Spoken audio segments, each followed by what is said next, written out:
Xpac 12360. Featuring weekly news, insider commentary, and interviews with superstars, past and present from the world of pro wrestling. A new day is dawning for DX. And now, your hosts, Sean X-Pac Waltman. What's going on, everyone? You've tuned into X-Pac 12360, but I think you already know that. We got Jimbo over on the couch looking at his phone. Trying to start the timer so I can make sure I can yeah, okay. have time codes for all this great press release stuff we're going to have. I knew that.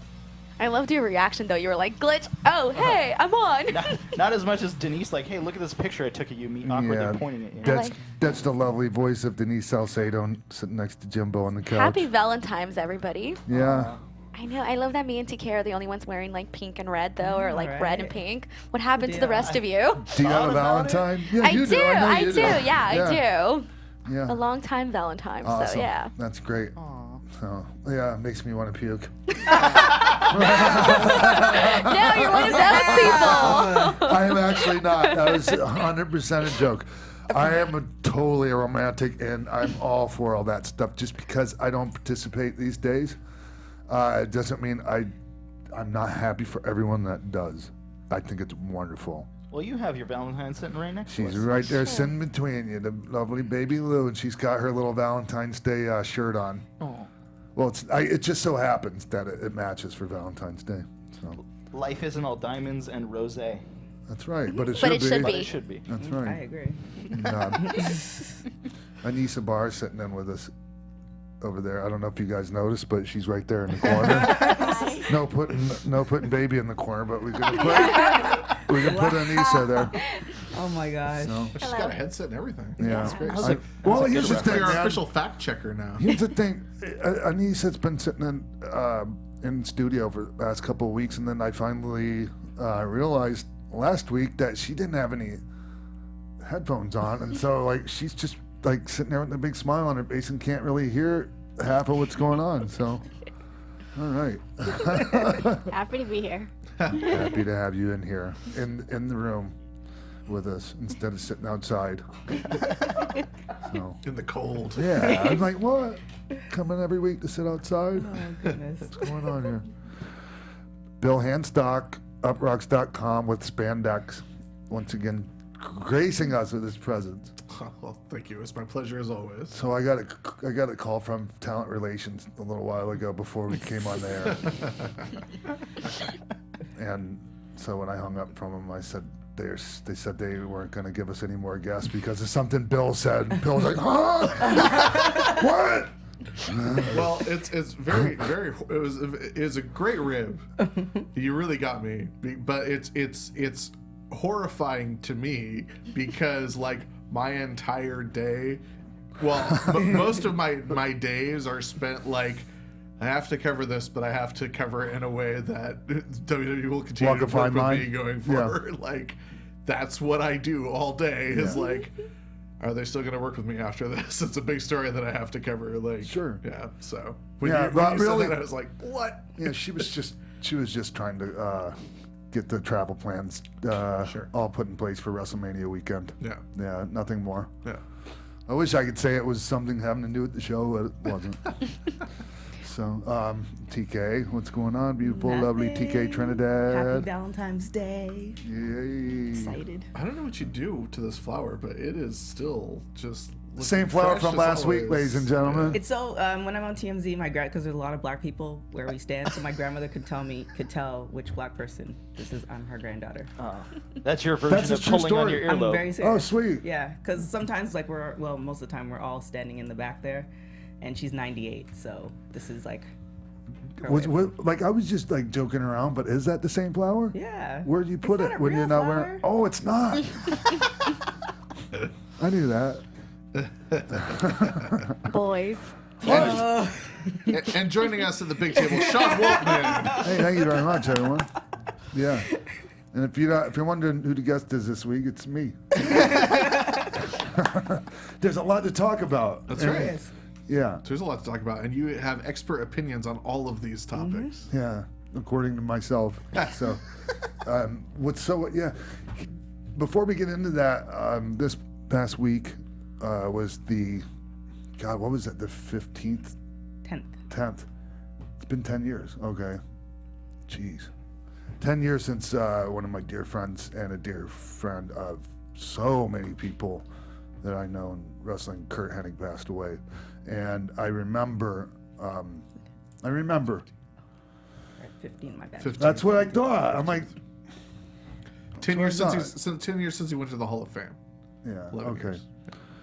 I remember driving down Pico Boulevard here in LA. I was living here at the time, and I got a phone call, and as I'm driving on the street, the news was broke to me that they found Curt dead in his hotel room in Tampa, Florida, and I'm not going to go into all the details of cause of death and things like that, but devastating. And especially the state of mind I was in back then, I was just a mess. So when you get bad news like that, it's just your ability to process it and just deal with that, and the grieving process is just really, really screwed up when you're all methed out and doing all kinds of crazy stuff. So I was in such a bad place at the time that I couldn't even make it to his funeral. I was such a mess. Like, it would have been a distraction. I was such a mess showing up there. People would have been like, God, can you believe how Xpac looked? It would have been one of those things. And really, think about Curt all the time. There's always something that happens that makes my friends and I think of Curt Hennig. Just like numerology wise, like the number 14 will pop up different places, and that was Curt's favorite, his lucky number that always popped up everywhere when I was with Curt. And I know it's silly, like some people think that stuff's silly, but I mean there were so many synchronicities that happened with Curt Hennig. Just crazy stuff that's too crazy to be coincident. I remember one time Curt and I, my first road trip with Curt, and we were in Reno, Nevada, and we were at a casino, and Curt loved to gamble. Loved it. Absolutely loved it. And he was great at it. So Curt's holding court. Everyone's having a great time. He's laughing, and he always played the $5 slots. The highest, the biggest denomination you could find. And he would do max bet, and boom, he got a freaking hit the jackpot. The machine runs out of money. He's waiting. He's just laughing and carry on. Everyone's having a great time. And while he's waiting for him to bring money, he takes 5 of the chips or the $5 slugs and sticks them in the one right next to it. Boom, another jackpot. Wow. When does that happen? When does that even happen? When you're Mr. Perfect, that's when that happens. So, I mean, that's the kind of stuff that happened around Curt Hennig all the time. All the time. And I could tell stories forever. Well, we got a whole show. Yeah, that's a whole separate show. Maybe we can have Curtis Axel on one day. I've been talking to Joe, Curtis Axel, Curt's son. I used to go. Curt and I lived upriver from Curt. He lived on the Mississippi River. I lived on the Rum River that emptied into the Mississippi River. And I used to joke to Curt that, I just went out back, took a piss in the river, and it's going to be coming right by any time now. So after Tom Zank died recently, you and I had this conversation because Uprocks wants to do a big story on it eventually. But there's definitely a whole episode of your podcast to be had on Minnesota and the wrestlers that came out of there. Yeah, Robbinsdale High School, amazing talent. Yeah. Going back to the days of obviously Vern Gagne. Sure. And Curt's dad, Larry the Axe. Minnesota just breeds wrestlers. So I talked to Curtis Axel, Joe Hennig, about having Larry the Axe on, and he was going to mention it to him, and nothing ever came of it. But that would be just amazing. Yeah. Because I have some incredible stories about the Axe. Yeah, we should try and get Larry on because that would be incredible and not a lot. He's probably never done a podcast before. Nope. So, anyways. I love you, Curt. I miss you very much. I'm not the only one, and you will never be forgotten. So, with that being said, let's move on to some news. X-Pac 12360 Wrestling News. So WWE announces a new inductee to the Hall of Fame, and it is Ivory. All right. Nice. Good for her. Yeah, which is the first glow girl in the Hall of Fame too. That's the thing. With the resurgence of, is that the right way to put it? Resurgence. Resurgence of Glow and the newfound popularity. Ivory was in the original Glow. She was the Tina Ferrari. she was the franchise of Glow. She was the one that had credibility. Yeah. She was one of the very few that actually had wrestling experience. Did she? At the time, yeah. Huh. I didn't know that. Right? I'm pretty sure. Sure, yeah.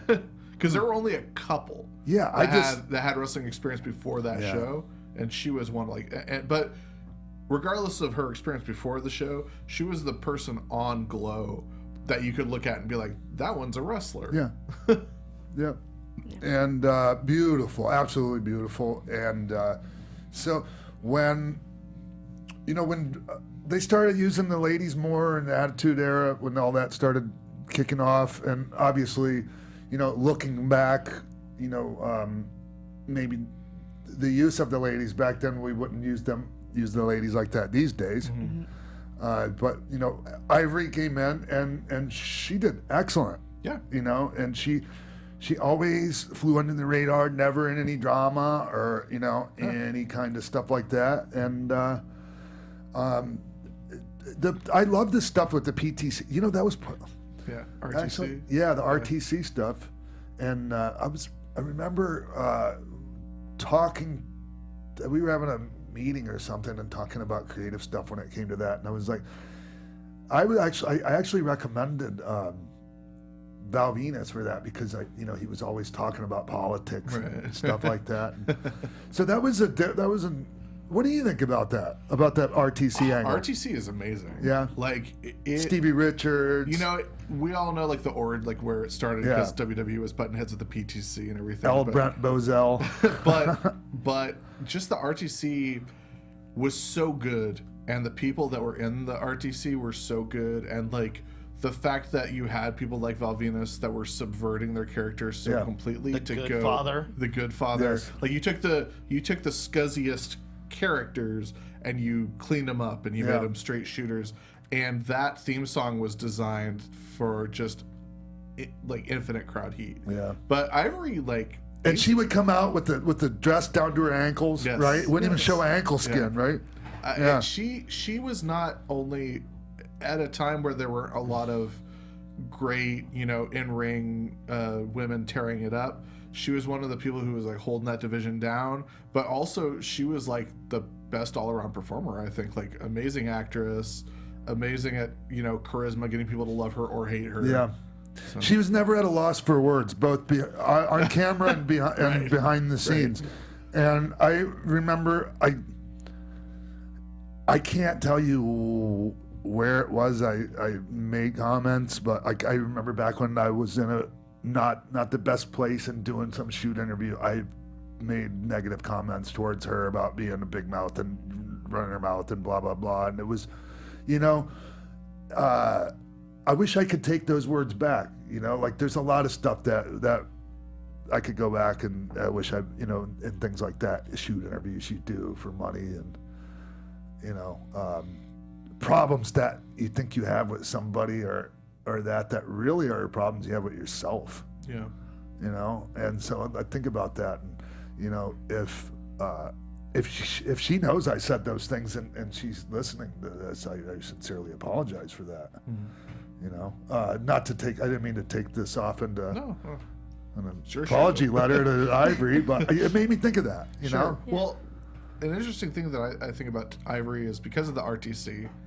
She never did a thing, never said a word to me across or anything.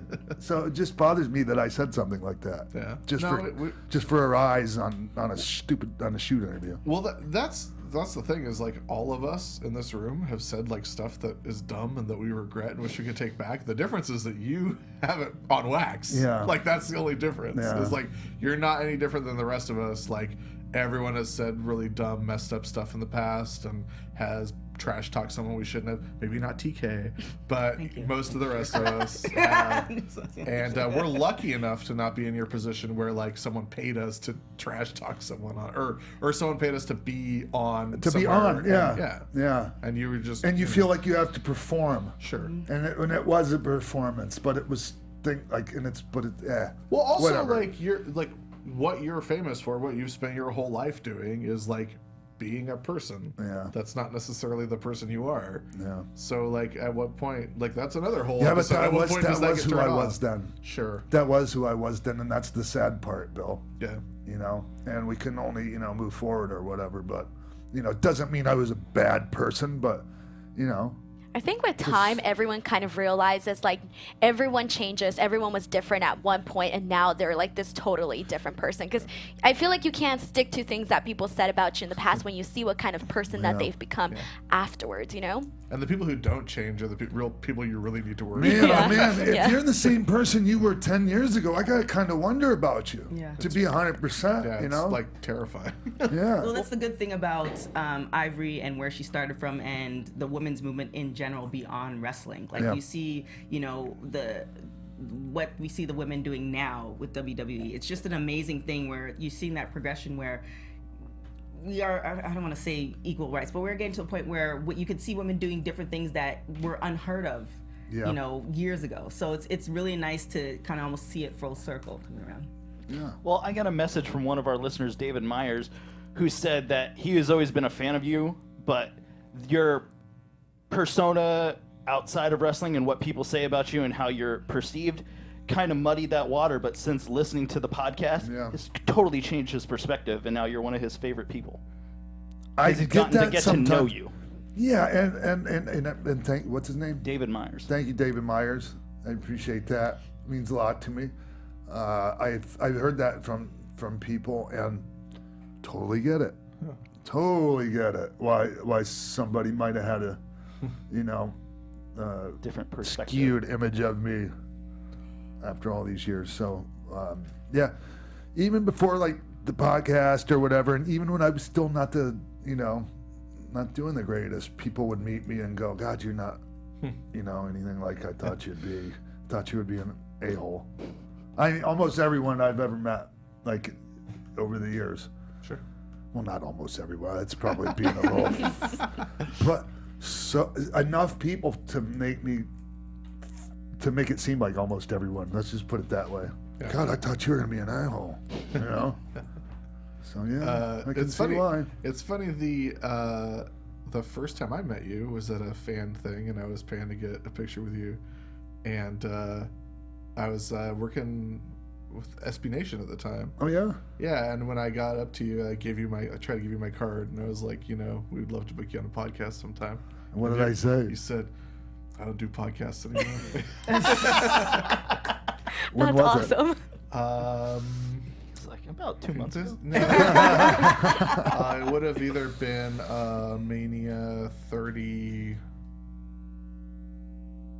or 32. Which one was that? 32. It was Dallas.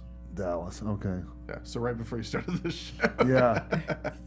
Well, Yeah, I think I must. It's crazy. I think I must have had an Bad experience. Bad experience? You talked about it. Yeah, you were like, I don't do podcasts anymore. I get on people's podcasts. It's not what they told me. It's not what they tell me it was going to be, and it ends up being something weird. And then people take my words out of context. I was like, cool. That's What's why your you have favorite your own color? podcast Yeah, exactly. now. Yeah. Yeah. Well, I mean, it does happen, like it does happen for people trying to, and we try to make headlines and that grab the people's attention, and sometimes we go a little too far with it. I mean, we as in people in general that Yeah. or they're doing these types of things. Well, I mean, it's the media. We have so many podcasts, so many TV shows, so many radio shows, all this other stuff, and people want to grab the attention. So the most outlandish ones, they want to get it out there in order to more eyeballs on it. So. God, I get so like honestly, man. Like sometimes I go online and I get really sick of myself. Like Sean Waltman's take on such and such. I'm like, oh God, enough Sean Waltman. Jesus. Never enough Sean Waltman. But that's how, I mean, you know where I'm coming from though? I mean, have you ever just had enough of yourself? Yeah, but see, this is the good thing though, because you have such a story to tell and you're such a great platform. And I, of working with you for, months, years. Well, in a minute now. Yeah, it's been a minute working with you. You have a beautiful personality. So it's really. So when people, it's even though you might get sick of yourself, some people don't. They would love to hang around with you and be with you on a regular basis, and they can't. So you might get sick of yourself, but there's a lot of people who don't. So I'm doing it just for them. I feel like that was the perfect, the thing that you did was the perfect, like, Valentine's GIF or GIF, whatever you call them. Yeah. Like, we should get a clip of you, like. Oh, don't worry People about it. only the people that are watching this can appreciate it. Well, Mark's making it so you can put it on your social media and tweet it. Yeah, Okay. that's perfect. All right. So where were we? moving on. Yeah. So, WWE superstar gets a new contract and is in a fatal 5-way. So Dolph Ziggler, we haven't seen him in, I believe it was 7 weeks. So he left his belt on the table. Nobody knew what was in the ring, I should say. Nobody knew what was going to happen. He reappeared. Apparently, he got more money. He got a new contract where he can leave after the event, and so after he's done wrestling, he can leave after that. He can actually do different appearances on stuff that doesn't compete with his show dates. Okay. So let's talk about the fact that he had to put this clause in there that said he could leave before the show was over. Yep. That's the one that made me chuckle. It's incredible. Yeah, well, because and here's the thing. At one point, people were that really should be sticking around to watch the show because they need to get their, they aren't nearly good enough. To be just going and doing their job and then just saying, okay, I'm out of here. Like, sit around and watch and pay attention, and so many people are just leaving that should have stayed and watched, that they just made this blanket policy that everyone has to stay till the end of the show. And I get that. Yeah. I get that. But at the same time, I understand where Dolph Ziggler's coming from. Like, if you really don't need to be there, like, ugh. Well, it's a seniority thing. Like, I mean, there's tenure involved there. Like, yeah, exactly. So there are people that don't have to stay. I'm pretty sure that, like, if John Roman. Cena or- Well, I don't know about Roman Reigns because I think he stays till the end. Honestly, Probably. to this day, yes. But I think it shows support. So I mean, this also happens in a lot of other sports. So it also shows support that you're staying around to watch. Because there's nothing worse than you have your last event and you get backstage and there's nobody actually like saw it, like the people that your peers. So I definitely see that, but. You have to appreciate the fact that he's put in his time. Yep. So somebody who just came in, if they start complaining, then they need to go and get their life because it's not. They need to put in the work. And here's the other thing too, is like you're talking about the people that are on at the end of the show. And those people the people that are on at the end of the show are usually people that are the ones putting the asses in seats, and they're out there doing their thing. And a lot of people would use that as their time to scoot out of the building. You know what I mean? Like, and, to beat the traffic. And that'd be nice. It's nice, like, okay, beat the traffic. But, John Cena and these guys aren't beating the traffic. And they're there every, because I was that person. Like, I mean, I was no John Cena, but I was in Generation X and NWO and in main events every single night. TV main events, main events everywhere and every week. And we were always the last ones in the building. Right. So it kind of rubs you the wrong way when you see other people just skating out the back door. Sure. Well, So, wouldn't you- what? Go ahead. Well, wouldn't you want to stay till the end to see what are they doing that they're the main event, and what do I need to do to be that main event? See, that's exactly the point of why the policy was put in place, because like you would think that people would, but apparently they didn't think they needed to. They're more concerned about getting to the next Yeah. round and eating and getting Yeah. their hotel than Yeah. no, I have to see what Cena does if he does anything different. It also puts everyone on an even playing field. That's right. Because like it doesn't allow the big names to leave early, and it also doesn't create an atmosphere where it's like everyone important stay. Curt Hawkins, it's cool if you leave. Like Yep. Hey, Curt Hawkins is the man. I know. Here's what he happened too. is. Here's what happened too. Like we'd show up a couple hours late for TV sometimes, and we get like somebody give a shit or whatever, and so I remember one time one of us, I can't remember who. It wasn't me. It might have been Paul, or I don't even know. It could have been Kev or somebody. That when people were complaining about us being late, it was like, all right, then if you're going to complain about us showing up later, then how about if we have to get here at the same time as you, then you have to leave at the same time as us. Right. Yeah. Makes sense to me. Sure. Probably didn't make sense to them though. In WCW, like everyone was leaving after their matches, right? Oh yeah. Let's just see it.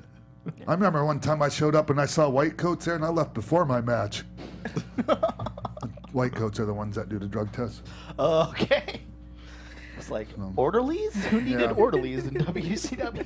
I thought you meant like the guys with the net, you know? Like,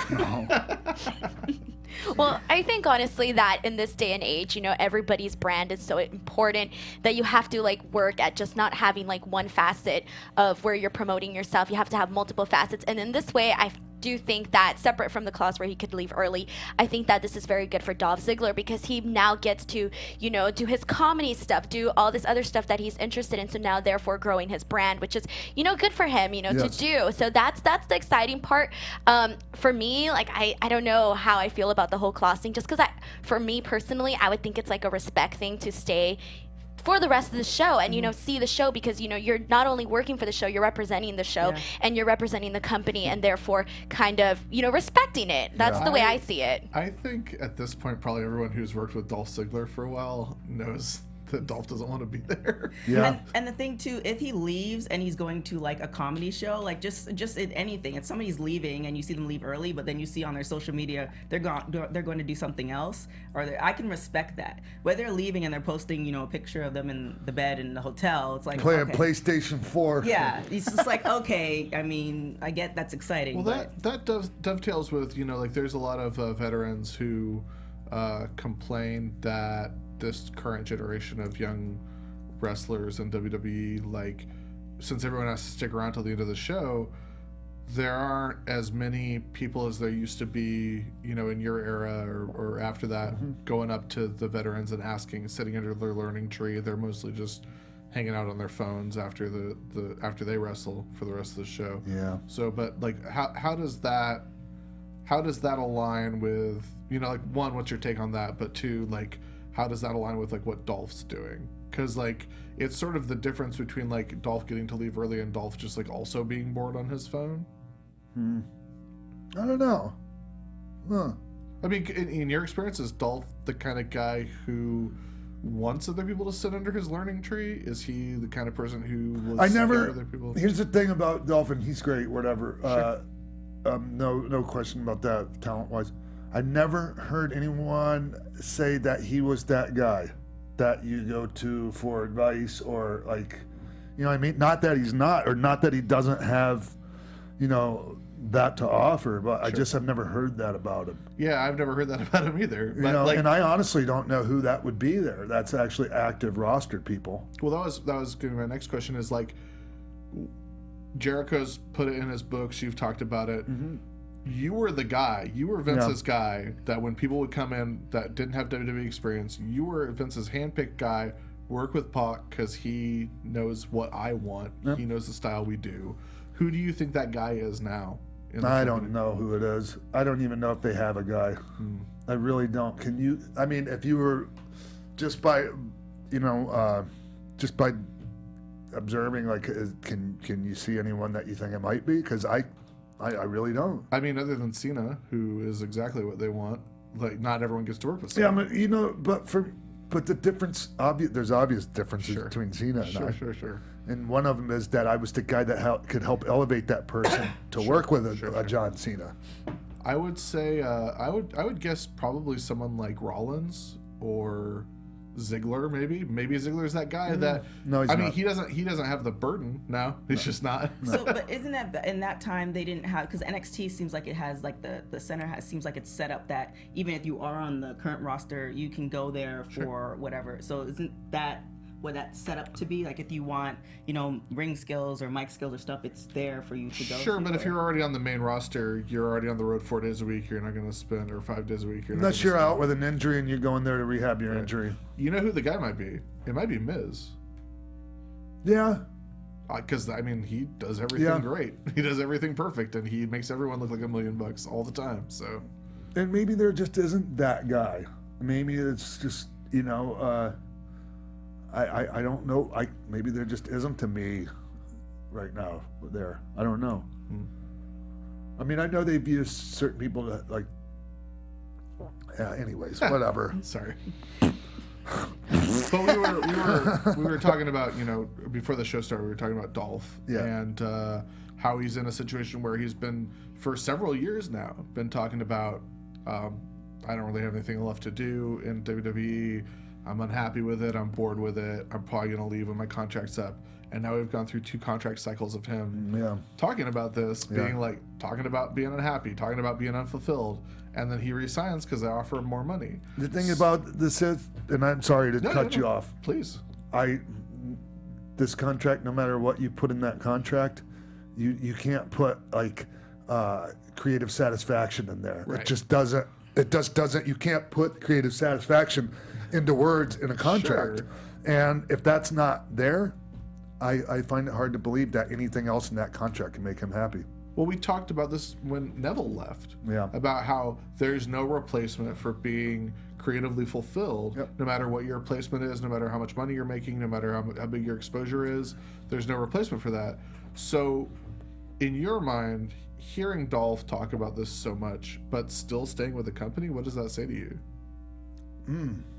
I just think that they made him a good enough offer, I guess. So for Dolph, there is a replacement for being creatively unfulfilled.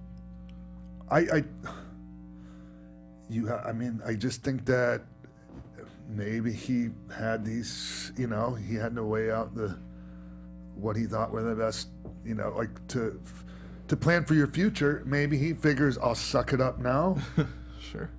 And get out and stack more paper, and then I can feel free later on to, do the things that make me happy.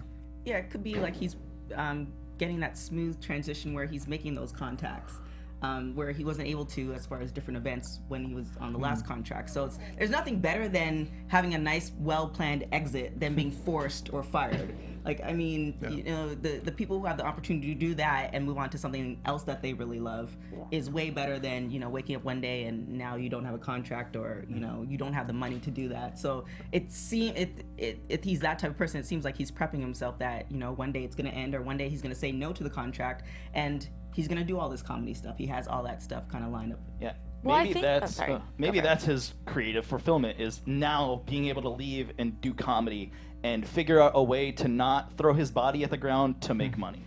And that's his next step is like, okay, when this contract ends, I'm not going to resign because I'm not going to do wrestling anymore. I'm going to be a TV host. I'm going to be a movie star. I'm going to do something where I don't have to take bumps anymore.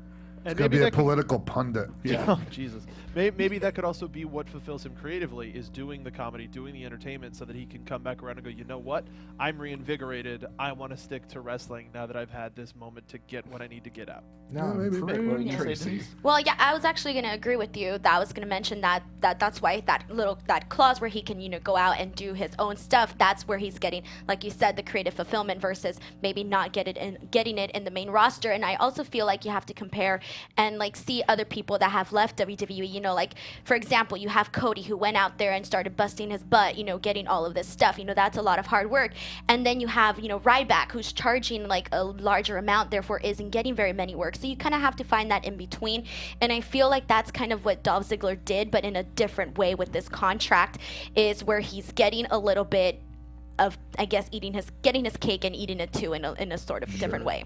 But Dolph is definitely closer to Cody in that respect than to Ryback. Oh yeah. Where like if Dolph left, if he let his contract run out, he could write his own way on the indies, because the hardcore Dolph Ziggler fans want to see him in good matches and want to see him in dream matches all over the world. Yeah. So about that, it's really there's a certain amount of fear that comes with leaving that company and going out on your own, because you have to bet on yourself and you have to be all in.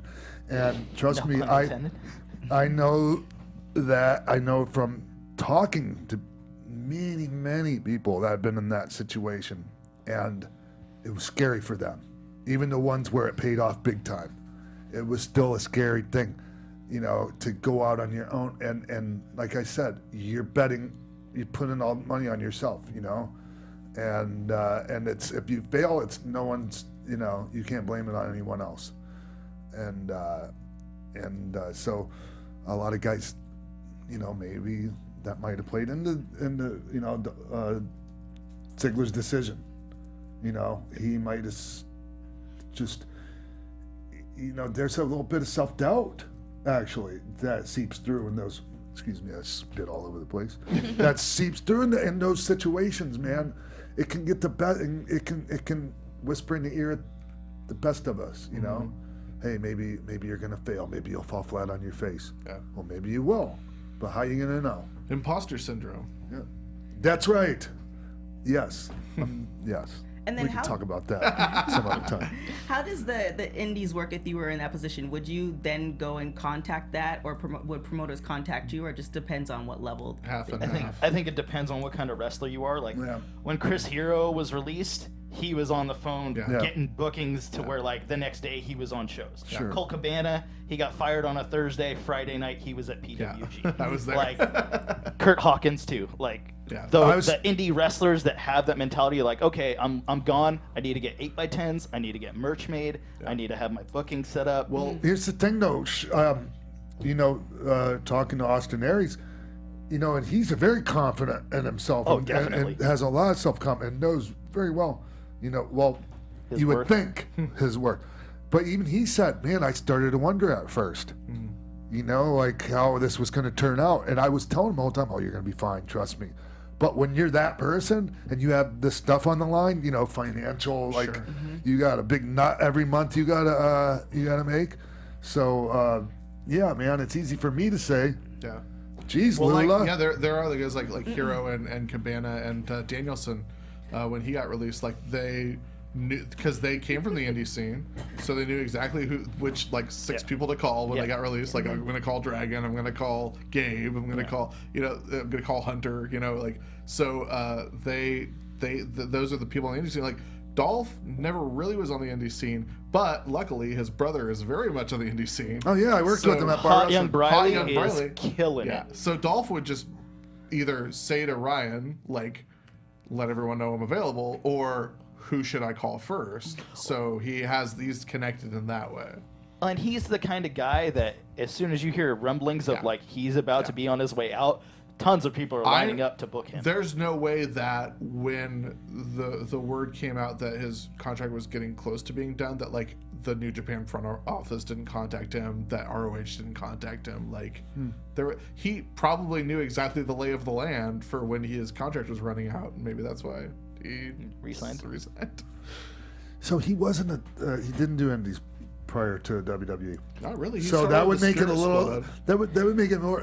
He did the OVW, like he did the old developmental stuff. That's different from being out there and you know, hustling your own merch. Hustling the whole anything your own way. And so it would make sense that it would be really foreign to him to think about like how that would work if he's never experienced it before. He started with OVW in 2004 on a developmental contract. after being The most winningest wrestler at Kent Kent State. State. And he's been there ever since because he was Kerwin White's caddy. Caddy, yeah. Kent State with National Guard. Yeah. Yep. Shot Same the one. flower children. Yep. Now, here's the thing: if you're saying like the last 2 contracts, it's kind of like he's just gonna see what happens running out, and it seems like obvious that he's just over it at the moment. Why would WWE sign him again if they know that this is? Because they To don't keep want him him to from go going somewhere anywhere else. There's that, but there's also because what I had read from the reports that came out, the reason they're keeping him around, they're not promising anything to him this time. They're not saying like, oh, you're going to give you another shot, run on top or anything.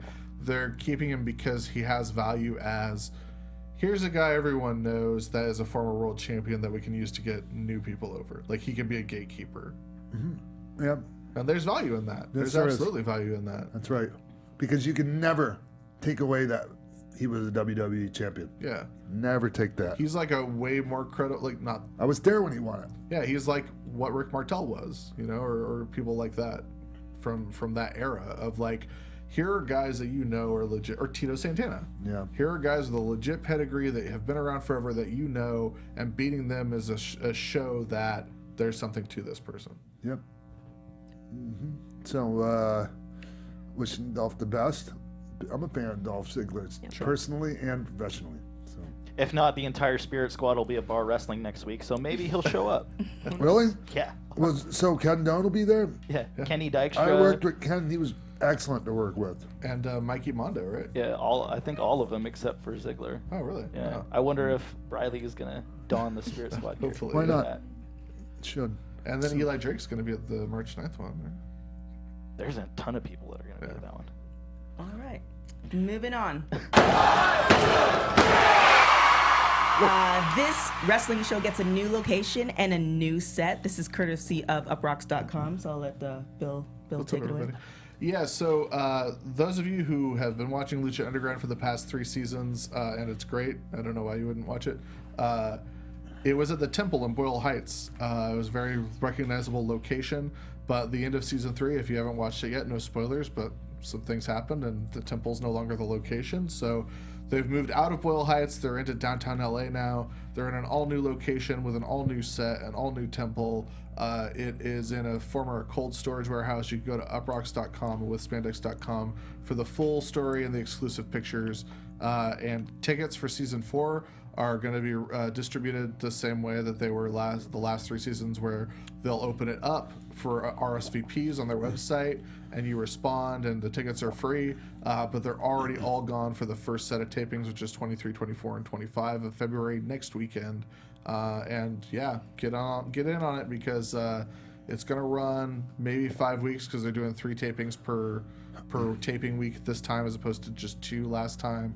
So you're going to have a limited window of opportunity to go see Lucha Underground season 4. Cool. Anyone want to get in on this? I think it's going to be interesting to see how the roster develops over this next season, because you might have new AAA guys, you might have people that are going to be written off the show because they did say that they were going to let people go from their contracts. So I think that over with this new season, it's going to be pretty exciting to see what changes are being made, who's new, who's leaving, so on and so forth. I'm curious to see what kind of vignettes they shoot, because the Temple was such a big part of that show. Yeah. Dario's office, just using that entire venue for what they could do. So I'm curious to see how their vignettes are going to look and how different it's going to be. But it's going to be amazing. You know who they reached out to ask to be a part of the season coming up? Me. Really? Yep, they did. They wanted me to. They reached out. It's God. What's it been now? I can't remember. It's probably been a month now, or maybe a little longer ago. And so I was down to do it. It was really considering it. We didn't get into like, hey, how much money or anything like that. The thing that threw the monkey wrench in it was that I'm under a Legends contract with WWE. Oh. So, however, I mean, that was a problem for them, for Lucha Underground, apparently, because, when they reached out to me, the first thing I did was contact Hunter and, run it all by him and ask him if there's any heat.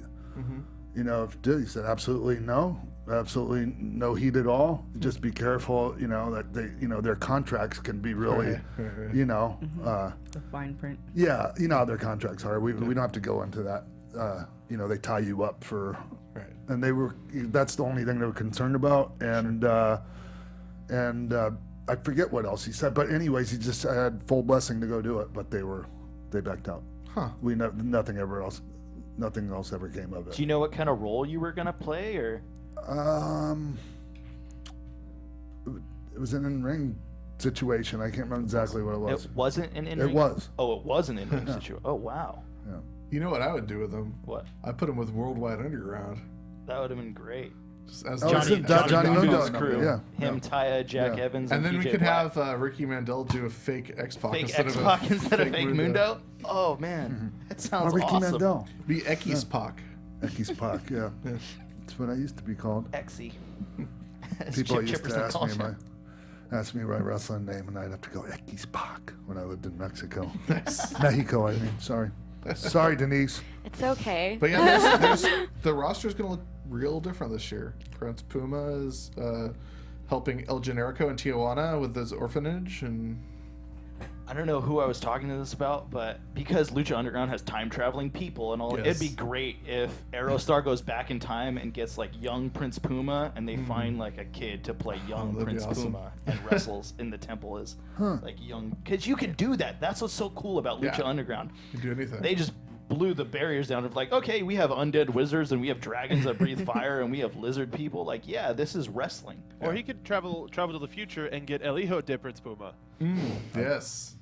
Prince I Puma think the they third. should go back to the year 2002 and get the new breed. Sean Yeah. Royal and Chris Champion. Nice. Some people are going, who? Wow. Were they in TNA, right? WCW. Okay. NWA. Okay. Florida guys. They were Chris Champion was a Malenko guy. So we all came from the same school. Anyways, what else going on? Turns out these two WWE personalities are not beefing. So I was happy to hear this, but I was also kind of sad because I was, on bandwagon. I wanted someone to throw hands. Yeah, I know, right? So, These hands. so Corey Graves went on Booker T's podcast, Heated Conversations, and they let it be known that it was all like a joke. It was totally they're working us over. They had no beef against each other because apparently the last two weeks or so, it was Corey was saying stuff about Booker, and Booker said something about Corey, and they were going back and forth. Everybody thought it was serious, but they were laughing on their podcast apparently at us. So it's not a thing. The thing that gets me is how people get upset that they were worked by this. So what? So what? Like you're that enjoy being invested, worked. yeah. Enjoy being worked. It doesn't have. It's not that easy to do to people these days. So if you get worked, just enjoy it. Yeah. Don't go. Oh, don't feel foolish. Like because there's nothing to feel foolish about. I don't feel foolish. I just feel like I think that's the thing. I didn't want them to beat each other up, but I kind of wanted it was such a good job that I believed that was gonna happen, and I believe that eventually WWE would have used that. There's You were nothing they more could do. invested in the storyline because you thought it had a hint of realness to it. Yes. So. No. Yeah, and if you get upset about being worked, why are you a wrestling fan anyway? Why are you paying But a lot of it's the wrestling journalists, honestly. No, I know. Because I got messages from a few of them. Hey, did you know? Did you think this was? Because they're trying, they don't want to be fooled. Oh, I knew the whole time. Dumb. I thought it was great. Yeah. I really enjoyed I it. just I wish they would have kept it going. the only thing that my thing was that if it was there is no real to what end would it be except for just to amuse themselves. Do you think that there's any That's chance? fine. Just to amuse themselves is just fine. Do you think there's any chance that once it got to the 2-week mark and people were still talking about it, that WWE was like, you guys gotta Maybe not it keep could be a this going? distraction. Yeah. Especially since there's no Because money maybe to be they were made from planning it. on keeping it going on all the way till WrestleMania weekend, and then they're going to do a photo op together or something Then they put them both on the preview panel, I wouldn't have been. and it starts the kickoff for the Andre the Giant Memorial Battle Royal. They See, fight I off the would have panel actually into the loved ring. that. Yeah, I would see. have gone. I just that. knew there was never going to be any payoff. chance of any physicality, and the reason why I knew, pretty much knew that there was some worky thing going on here is because, you know, Booker, yeah, he came, you know, his background, we know, you know, he came from, he's been in prison and all that, and they handle things different in prison, but Booker's been out of prison a long time, and he knows how to, you know, he knows, he handles himself well. He knows he doesn't have to resort to fisticuffs over something like that. That's why I knew. It's like, come on, man, really? Well, that's Talking about fighting over something like this? I catch just you knew it. outside.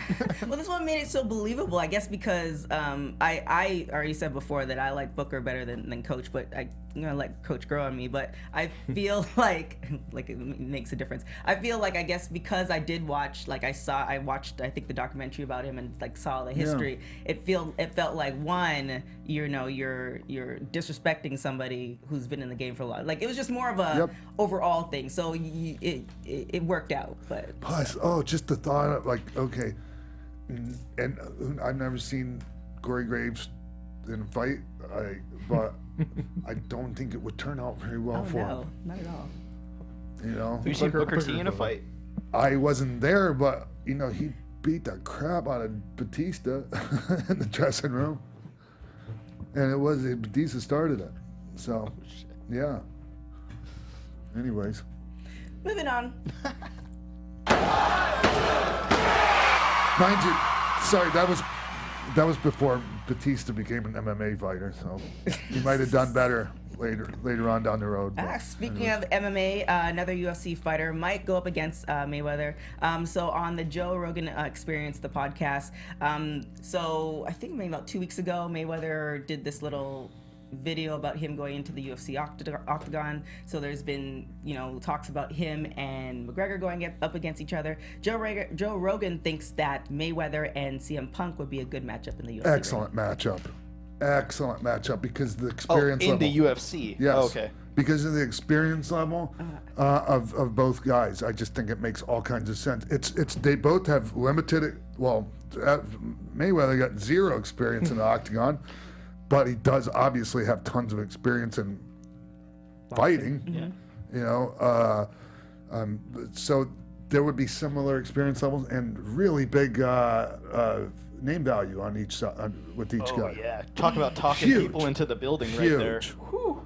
It would be a good one, but I'm tired of. He just needs to. I understand why he's doing it, and this is, you know, his thing. But it just feels like he has all these other businesses going, and he needs to do stuff like I feel like he gets into UFC and he loses. Of course, it won't affect his boxing numbers or his career, but you're gonna remember like that last part of his career. Apparently, from what I gather, he didn't get nearly the payoff from the Conor McGregor fight once Showtime took their money.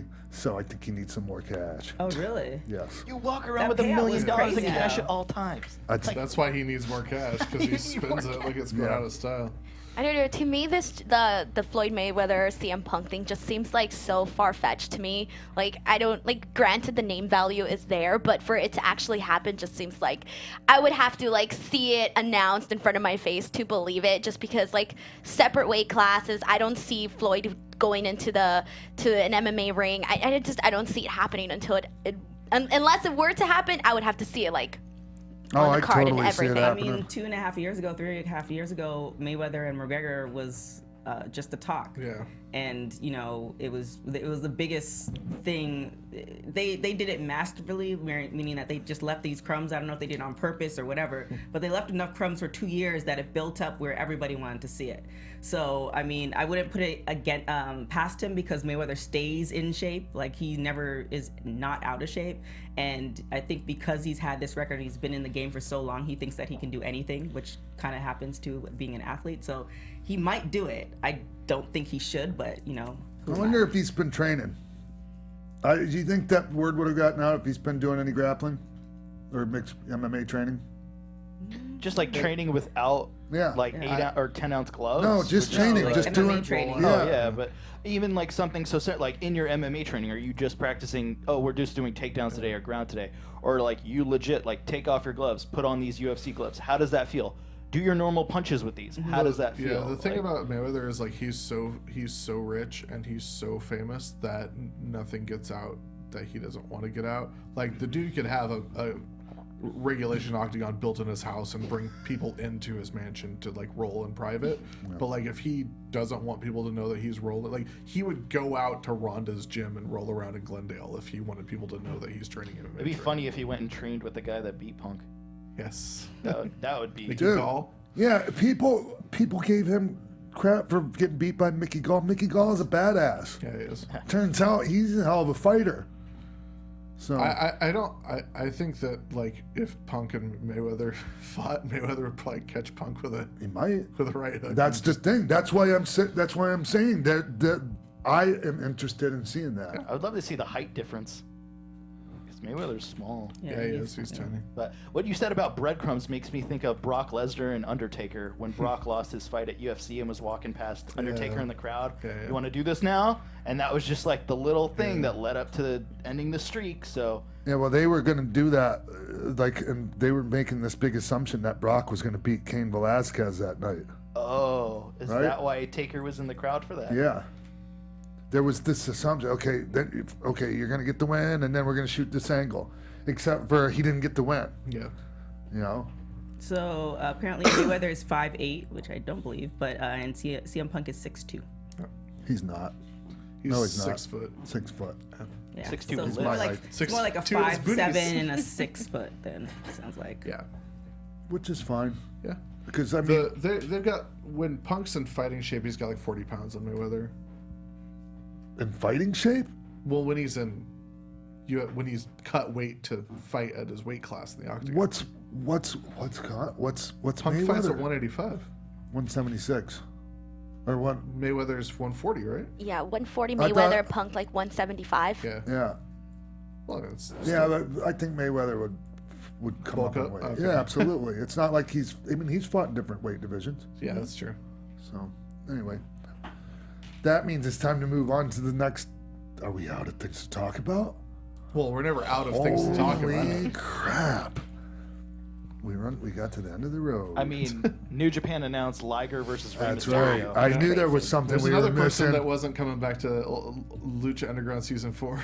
Talk about since Rey's left, Lucha showed up in the Rumble. He's done so much. He looks amazing. Now he's making his debut in New Japan. This is going to be so awesome. Yeah, and when he, no one moved the needle more than Rey Mysterio as far as people that made their special appearances at the Royal Rumble. I don't care who it is. If you look at social media, like YouTube clips over that, like in the first day, like Rey Mysterio's like clip had 10 million views. Yeah. It was incredible. It had more views too than the Ronda Rousey debut on YouTube and And stuff I like heard that. people go, yeah, well, it's different because Ronda's publicity was spread out over these different things, and the numbers don't add. I think that was like spin on trying to, Trying to take away the fact Yeah. that Rey It was- got all the attention. For YouTube, at least when I saw it, was a pretty drastic difference. I was actually a little surprised. I thought they would be a little bit more similar, but I was like, oh wow, okay. But I mean, yeah, Rey Mysterio was great when he came into the Rumble. It was incredible. I think people were expecting him to be a little slower or whatever they expected him. I don't know why He they came expect in that. and he was like, shroom. Yeah. It was great. And he looked amazing. He Yeah, looked it's in like great shape, and WCW, his right? gear was really So good. Going to the tights is like the best thing I could have possibly imagined because he's been wearing those big baggy shorts for so long. Ugh, The Yeah. big pleather pants. Yeah. hate The that. front roll up pants. I hate those. Yeah? They're so Yeah. Just that style, or That's to me, okay. The indie wrestler starter kit is a pair of those plastic garbage bag looking pants, and some kick pads, and what else? There's got to be one other thing for the starter the kit. flame singlet, Maybe just I like don't The know. the t-shirt, like the the cut sleeve Cut shirt, Yeah, yeah. The Mike Quackenbush. yeah, exactly. the black T-shirt. I think people got more for Rey because they know what he can do. He's been there for a long time. With Ronda, we don't know what she could. That's my personal. We don't know what she could do. We obviously know she's a great fighter, but we don't know if she's going to translate well into WWE. So Well, and what were you clicking to share? Look at her point at the sign, or look at him come out Yeah. and hit the 619, and look at the shape he's in. Look at him exchange with Adam Cole and The Miz, and man, wouldn't it be cool if he was back in WWE? How many great matches they could have. And then you look know? at her smirk. Yeah. Wait, she's wearing Roddy Piper's jacket. That's really cool. Sorry, just for a point of contention, Rey Mysterio's clip is currently at about 13 million, whereas Ronda's is just below 2 million. Which that's still huge. Yeah, it's amazing, and it's a huge disparity between the two. But I think I agree with everybody has been saying about Rey and this new gear and this new look and his new. I'm so excited for him and Liger. Oh my god! And the difference is that YouTube clip for Rey is where you can see that YouTube clip. Ronda appearing at the Rumble was on every website, everywhere. Exactly. That's the difference, right? Yeah. So like that, really overall, like it might have been a lot closer than we can tell. Yeah. You know, but like taking away, like comparing it to anything, to anybody else's numbers, incredible. 10, 13 million, however many that have watched that, incredible. So, anyways. We're gonna have a hell of a guest next week. I'm hoping it's gonna be next week. I mean, he was gonna be this week, but there's a couple of things that we're trying to get squared away with the show to make sure it's seen and heard by the most amount of people possible. Yeah, but we can't make any promises. No. HBK. We don't want to break any hearts by saying who's going to be here next no week. Heart. You know, it is Valentine's Day and all. Yeah. So, anyway, let's get all the pleasantries out of the way real quick. Well, first, I want to thank one of our fans, Curt. He sent us this really heartfelt email about how much this podcast has helped him in his life. And Curt Johansson. Yes. Curt Johansson, I read that. Yeah, amazing. That really, I hear you, Curt, and I'm very grateful for your email, and I can relate to your struggles, man. Obviously, you know that, and keep on doing what you're doing, man, and keep listening, and we'll keep trying to throw you some positivity. So if you want to share your thoughts about the show, please hit us up on any forms of social media. Just make sure you use the hashtag Xpac12360. If you want to send us like a personal message to the email is xpac12360show@gmail.com. Yes, that's it. And sorry, Jimbo. No, I was just gonna say, like, it's not that the letter was too long to read. I just think that it was so personal that I don't know how much of it that he wanted to share. That's why I'm not. Well, he wanted to send a short version, but I said, no, man, tell your story. I don't care how long it is. And I was really glad he did, because it really makes it that much more impactful when you see, like, not to get too into it, but this guy was working at Buckingham Palace with the Queen and then was in like such a deep depression he couldn't get out of bed. Yeah, his depression was so debilitating that it prevented him from taking advantage of these incredible opportunities that he had, and and that just starts this sliding down this slope that, like,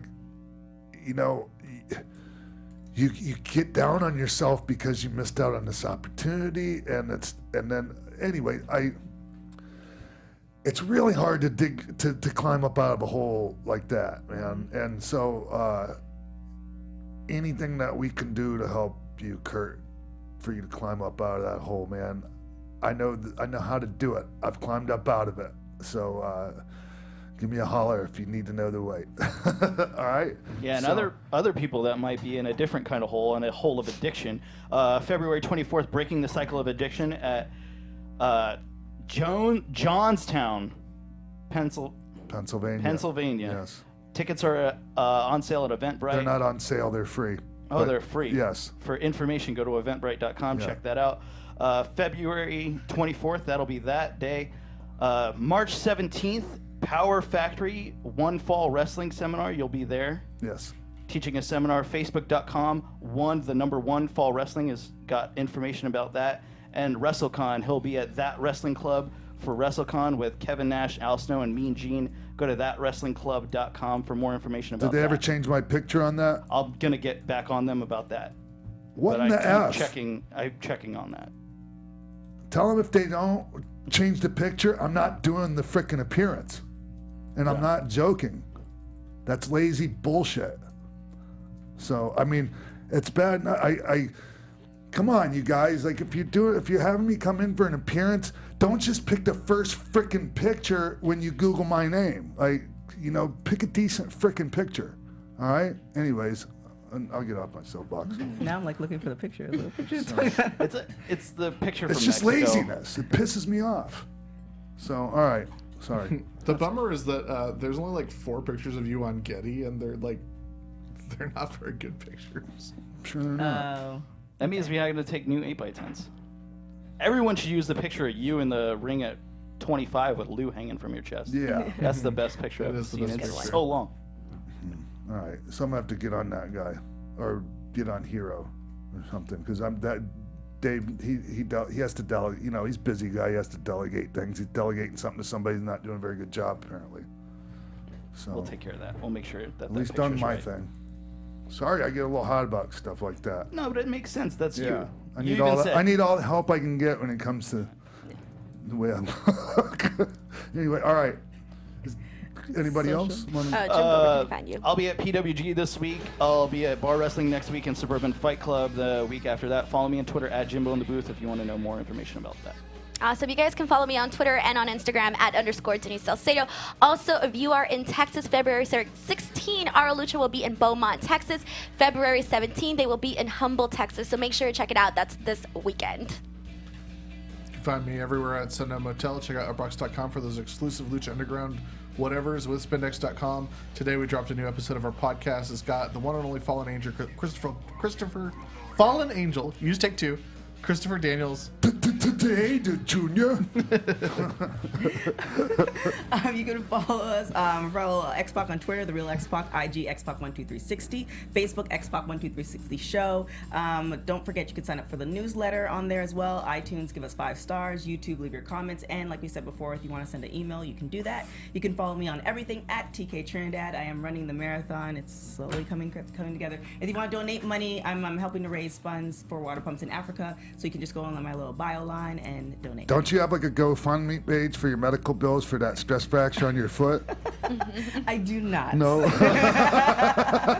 Hard-earned money paid for that. Good old American healthcare. So that was today, Junior. That was a reference to Billy Madison. Sure was. Yeah. In case any. All right. Yeah.